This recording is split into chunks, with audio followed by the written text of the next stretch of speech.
أهلا بكم مع أخبار النادي الأهلي اليوم. خبرنا الأول: النادي الأهلي يستعد لإنهاء صفقة التعاقد مع سيرينو في أول أسبوع من شهر يناير.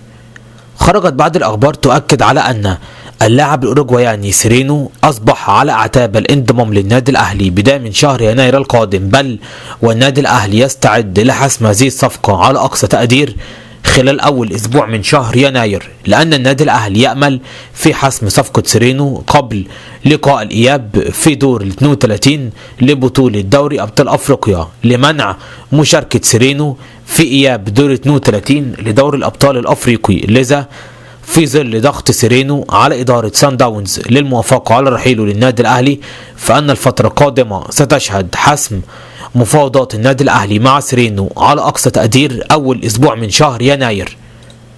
خبرنا الثاني: أحمد شوبير يتحدث عن صفقات الأهلي سيرينو، لاباكوجيو، والتر بواليا. تحدث الإعلامي الأهلاوي الكبير أحمد شوبير وقال: جاستون سيرينو لديه الرغبة الأكيدة في التواجد في النادي الأهلي في المرحلة القادمة. اللاعب لن يخوض مع سان داونز أي مباراة من أجل الانتقال للنادي الأهلي. النادي الأهلي لن يرفع أكثر من العرض الذي قدمه لضم اللاعب، وسنرى ما سيحدث فور انتهاء مباراة الإياب التي ستجمع سان داونز مع بطل بوتسوانا. بالنسبة للمهاجم التوغولي لاباكوجيو، نعم في حسابات النادي الأهلي، ولكن إدارة العين الإماراتي طلبت الحصول على مقابل مالي كبير وضخم، وهو ما يعرقل إتمام هذه الصفقة في المرحلة القادمة.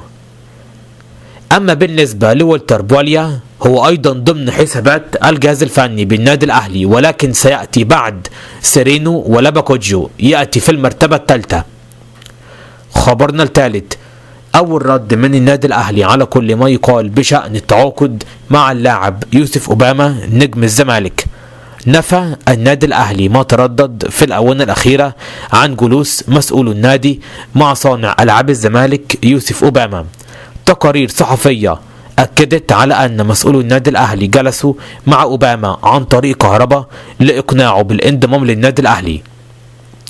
الإعلامي إسلام صادق أكد على هذا الكلام، ولكن أكد النادي الأهلي على أن كل هذا الكلام ليس له أي أساس من الصحة، لأن النادي الأهلي كيف يفكر في أوباما وهو عنده في المركز دم محمد مجدي أفشة، ناصر ماهر، وليد سليمان، بالإضافة إلى اقتراب التعاقد مع سيرينو الذي يجيد اللعب في هذا المركز بخلاف الجناح.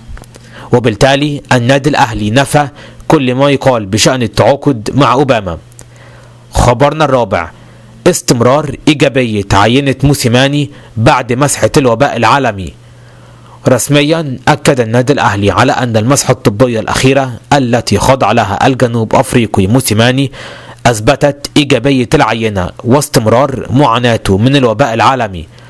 المسحة التي خضع لها موسيماني جاءت إيجابية، وهو يعني استمرار غيابه عن الأهلي في الفترة القادمة، ويقترب موسيماني من الغياب عن الأهلي في مباراته القادمة ضد فريق الاتحاد السكندري، وبالتالي موسيماني ما زالت عينته إيجابية.